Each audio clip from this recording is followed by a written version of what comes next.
God, oh my God.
All right, we're gonna finish up this Friday. It's been a crazy day, but this Nismo Twin Turbo has been under our watchful eye for a good 6 or 7 years now. Has the Fast Intentions Twin Turbo kit. Thankfully, it's been total problem-free. Never had any problems with this thing. So today it was in, this week I should say, it was in for getting our scavenge pump set up.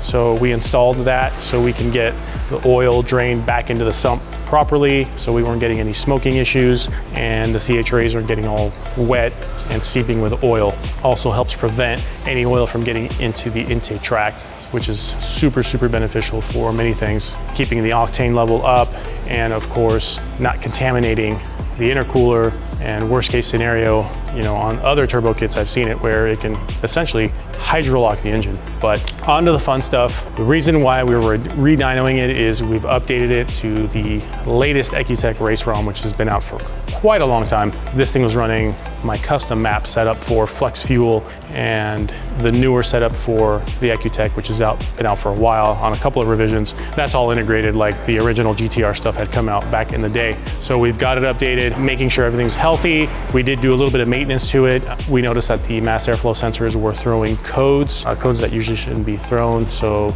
we swapped in a good used set and we found that codes went away. So we replaced them with brand new ones and of course did an oil change. And that's really all we've done. So the customer does a really good job of making sure he maintains everything and periodically has us check things out. So because we want to keep this thing living a long life on this stock engine that's been in there, we didn't go too crazy with the power. Really, it's plenty of power for a street car. 91 octane, we got this thing almost about 460 wheel. That's in 4th gear. We did that pass, and that's almost 10 pounds of boost, so right around 9 pounds. So given our California 91 octane isn't the best, we need to have a little bit of margin of error. And on E85, this thing's been on E85 for quite a long time. We got it just over to almost 610 to the tire, keeping the torque, being very mindful of the torque, and the torque's around 490 foot-pounds. So try to keep it below that 500 foot-pounds of torque, just to make sure, again, those connecting rods can live a good long while.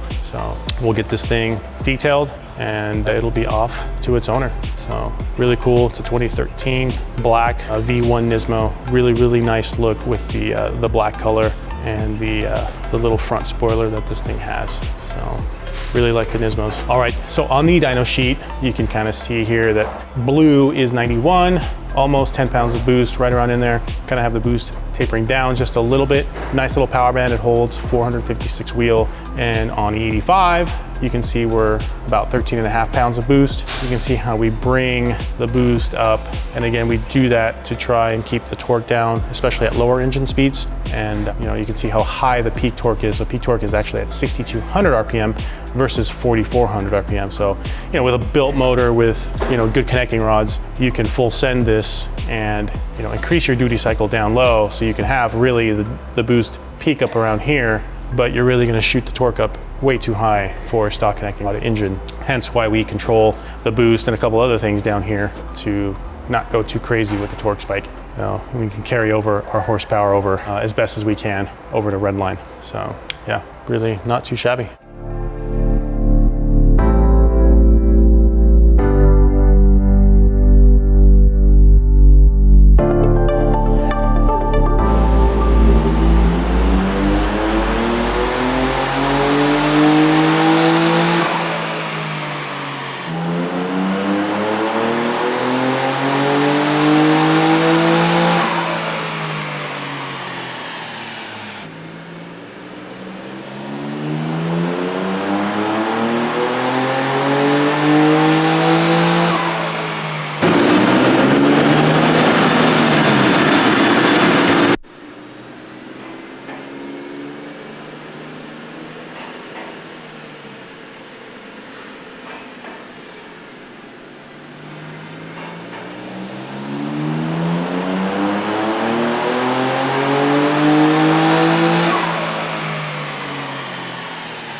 What's going on, everybody? So usually, I mean, I've been doing this for 22 years, but a lot of the time we'll usually get a rescue job. And what I mean by a rescue job is somebody else, whether it was a shop or a DIYer, brought the car into us and they did most of the build. And what ends up happening is they get in over their heads, or there's an issue and they can't get through it. So again, we see a lot of cars that come in through here, basically, help, help, you know, we can't figure it out. So this happens to be this case. It wasn't too bad, but I always use that analogy, peeling the layers off of an onion.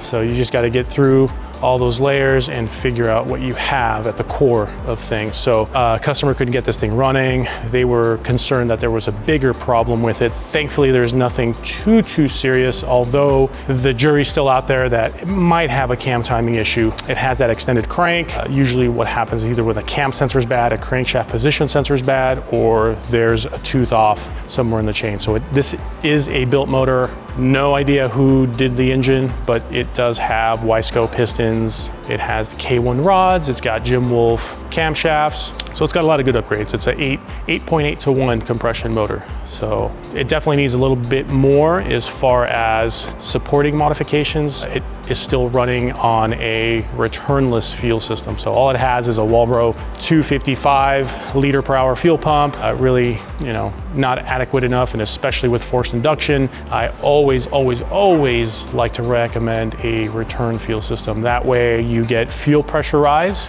with boost pressure rise, so you're not fighting yourself. So we have our gauge on this bad boy while we were on the dyno with it. So we video it, we like to see what it does, especially with a returnless system like this. So yeah, you can see under a pass, the pressure starts to drop significantly and actually starts to vacillate. And the fuel pump assemblies especially have issues with that fuel pump grommet at the very top. So you could have that leaking fuel past that grommet that goes into the inlet of that plastic assembly. This particular car has the Audi coils. You know, really nothing, you really don't need them. The factory Hitachi coils are pretty darn good, but nonetheless, it worked well. Greddy boost controller.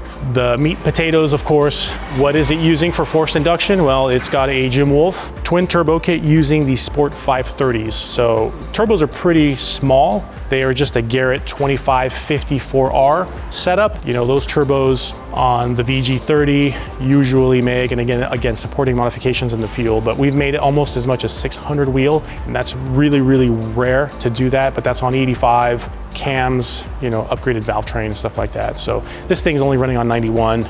You know, not going too crazy. With the lower compression, we can definitely run higher boost, but to do that, we need to have a fuel system that can support that. So this thing, happy with where it's at. That way the customer can kind of go in, and if he wants to do that on his own, he can. We can bring it back to us so we can update the calibration to do that. So all in all, did pretty well. One thing that it's going to run into a little bit of an issue is with this intercooler. Once you start getting into the double digits for boost pressure, you know, meaning 10 PSI and higher. So as you start especially getting into 15 pounds of boost, which this thing should easily be able to do with a return fuel system, is you will start seeing issues with flow through the intercooler. So the outside pipes is what's coming off of the turbocharger. So that's the turbocharger outlets.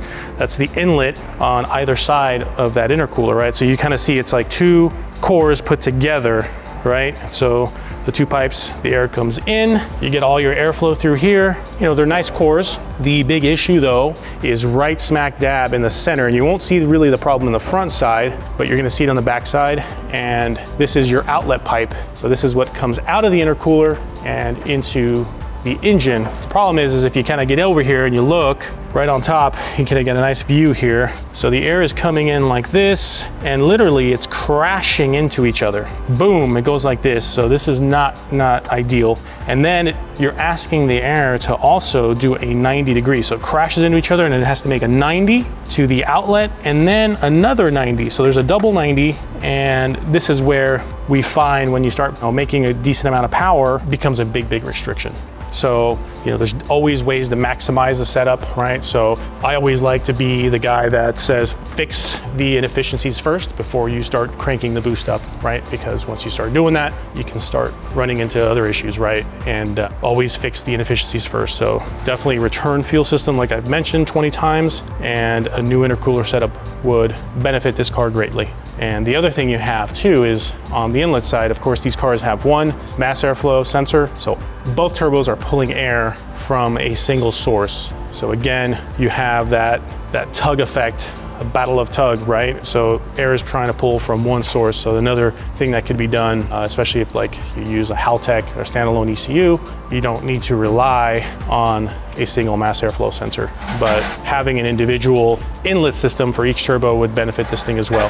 So with that being said, you know, one thing we did do is we put the injectors in. We always like to use injector dynamics. So we've got a set of ID 1050s in here. We made sure that the wastegates were all calibrated. So there's a lot that goes into, you know, when you bring us a car and it's like, hey, I think it just needs a tune or a calibration and, you know, it shouldn't need much. Well, usually that's not the case. So we have to go in there and really spend a good amount of time and figuring out if everything's up to snuff to make sure that, you know, our wastegates are right, make sure there's no boost leaks, no intake leaks, make sure things are hooked up correctly. You know, we put a fresh set of spark plugs in this bad boy. So again, got to go through these things really, really well.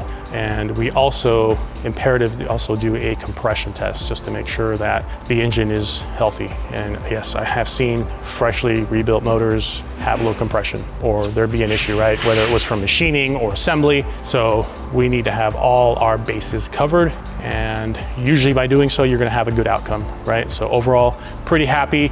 Definitely recommend a few things. Try to get to the bottom of that cam timing issue. We're kind of at the end of, you know, our limit here as far as budget goes. And I know the customer is antsy to get his car back. So we'll go take a look at that dyno sheet and see what it's done. Again, not too bad. I think this thing could do easily 4s, maybe high 4s with a return fuel system just on 91. So we didn't quite hit that knock threshold listening to knock, but then again, things were starting to lean out. So you can't push it anymore anyway. We're out of fuel. So here's what we have.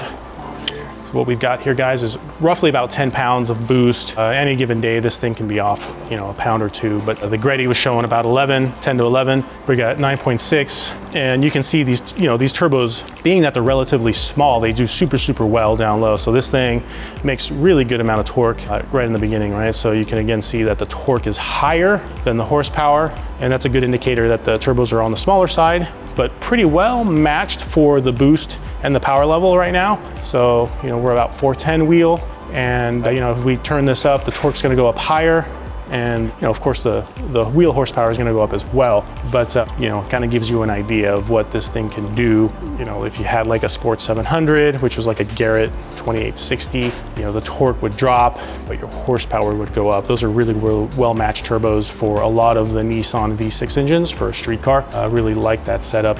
You know, if you're looking to be somewhere maxed out around 700 horsepower, so you can get 700 wheel, full tilt, and in some cases even higher in the non-GTX version. So anyway, here you have it, 410 wheel, 422. You know, we've again run out of fuel. We really don't want to push it any more than this, but this thing should do really, really well with a few more things, but at least now it can be, you know, driven on the track and enjoyed.